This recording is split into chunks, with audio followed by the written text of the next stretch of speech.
Salut à tous, c'est Lucas de l'atelier de la Vivacia. Aujourd'hui, comme je vous ai promis dans ma vidéo sur les guimbardes, je vais vous montrer comment faire une feuillure en plein milieu d'un panneau. C'est pas forcément facile puisque on peut se servir de rien, en tout cas pas des accessoires qu'on peut avoir sur les guimbardes, des accessoires de butée latérale pour pouvoir faire une feuillure en plein milieu de ce panneau-là. Donc on va devoir travailler avec les différents outils et pouvoir se positionner correctement sur notre pièce de bois, précisément, pour que notre feuillure soit exactement au bon endroit, mais aussi qu'elle soit de la bonne largeur, pour pouvoir faire passer une autre planche, comme celle-ci.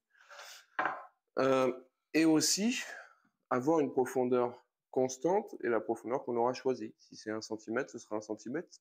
Il ne faut pas qu'on soit à 1,5 cm ou qu'on soit à une profondeur variable, parce que il y aura des problèmes en termes de cohésion de l'assemblage. Déjà, il faut des pièces parfaitement corroyées, parfaitement droites et planes pour pouvoir faire ce genre d'assemblage. Mais comme pour tous les assemblages, c'est un prérequis de base. Je vais commencer par décider, alors ici arbitrairement, l'endroit où je vais faire ma feuillure. Et je vais tracer donc un premier trait à l'équerre. Donc je vais me servir de mon tranché, je place mon équerre et je vais donc tracer mon premier trait.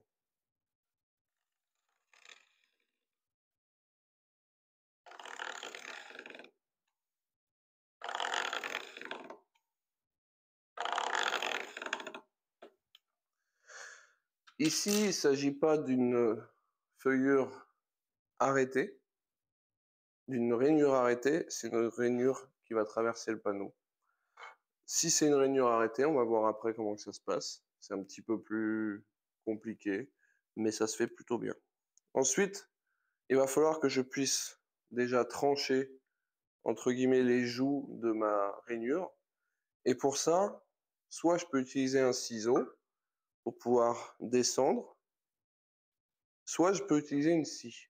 Mais ma scie, quand je vais me placer ici, je ne vais pas être guidé latéralement. Il y a à peu près rien qui me maintient ma scie.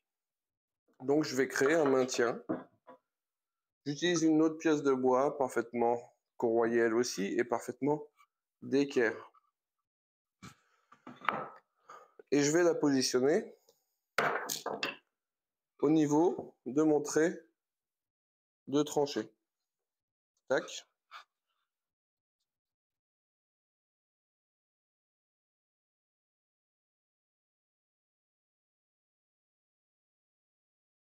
Tac.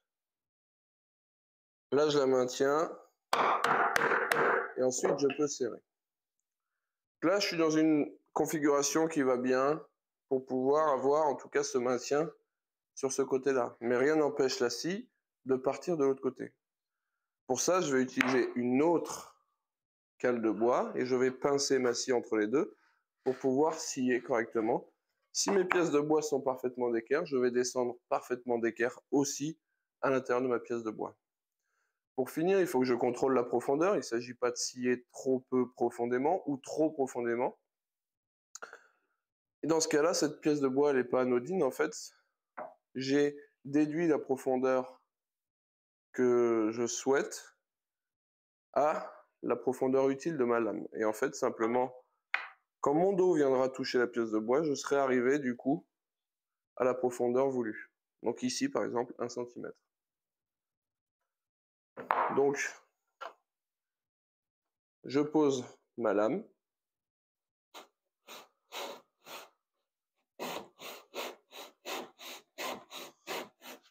Et je viens commencer à couper. Et enfin, simplement,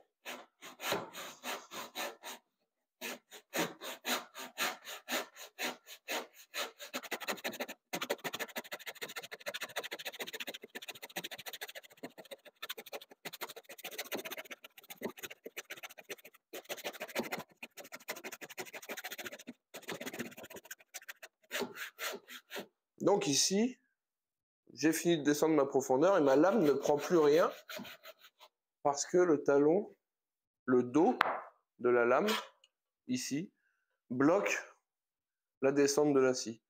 Donc je ne descendrai pas plus profond. Là, j'ai descendu une des deux joues. Il va falloir descendre la deuxième. Avant de desserrer ma pièce de bois, ici qui me sert de guide, je vais positionner ma planche. Voilà. Et maintenant que je l'ai positionnée, je peux, du coup, tracer ici et là, si je veux. Tac. L'endroit où sera mon deuxième trait. Je peux desserrer. Et maintenant, à l'équerre toujours, je vais pouvoir venir tracer ce deuxième trait. Voilà.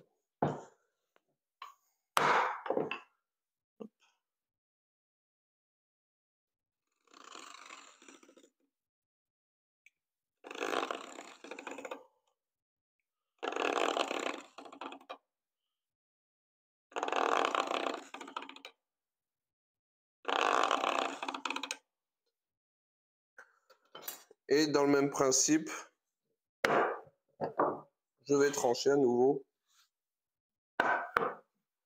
la deuxième joue.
Là, ma profondeur, du coup, est atteinte. Je vais pouvoir maintenant dégager le gros de la matière pour pouvoir après terminer précisément. Pour dégager le gros de la matière, je vais simplement prendre un ciseau à bois. Le ciseau doit être plus étroit que ma rainure. Tout simplement parce que s'il fait exactement la bonne taille, je vais avoir tendance à abîmer les bords, ici, de ma rainure. Vaut mieux qu'il soit plus étroit. Je fais attention aux sorties de passe. Je commence par retirer un petit peu de bois ici. Voilà. Pour éviter des éclatements en sortie de passe.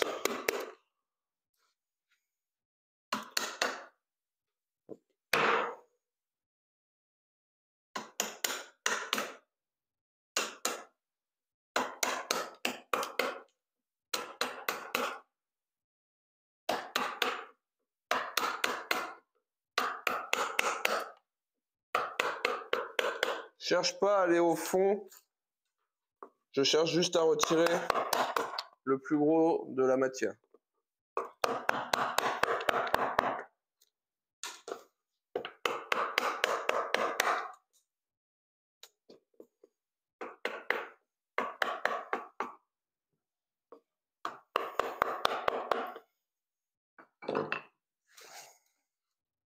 Et maintenant, je vais utiliser ma guimbarde, peu importe laquelle. Je utiliser celle-ci, sans la butée latérale.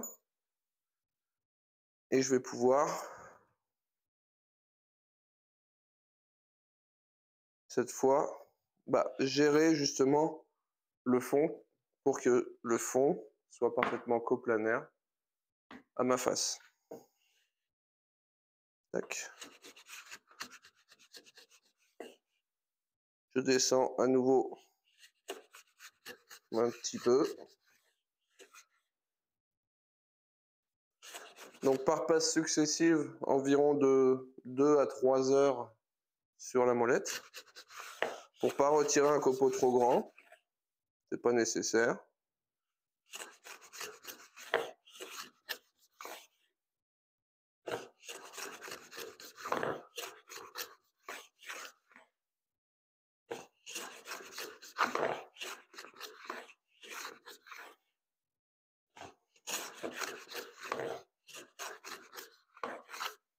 Là encore, la largeur de mon outil sur ma guimbarde doit avoir une largeur inférieure à ma rainure, tout simplement, encore une fois, comme pour le ciseau, pour ne pas abîmer ou blesser les deux joues de ma rainure.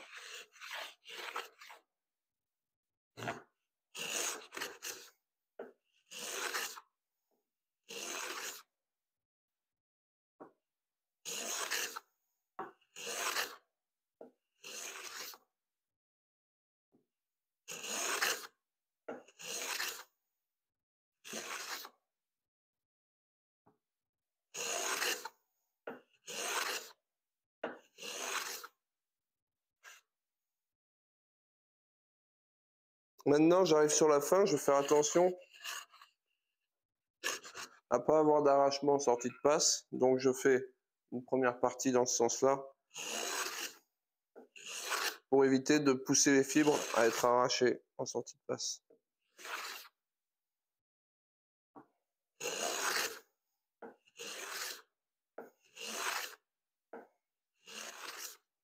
Donc là, quand mes traits de scie disparaissent, et ils viennent de disparaître, ça veut dire que je suis arrivé à la profondeur voulue.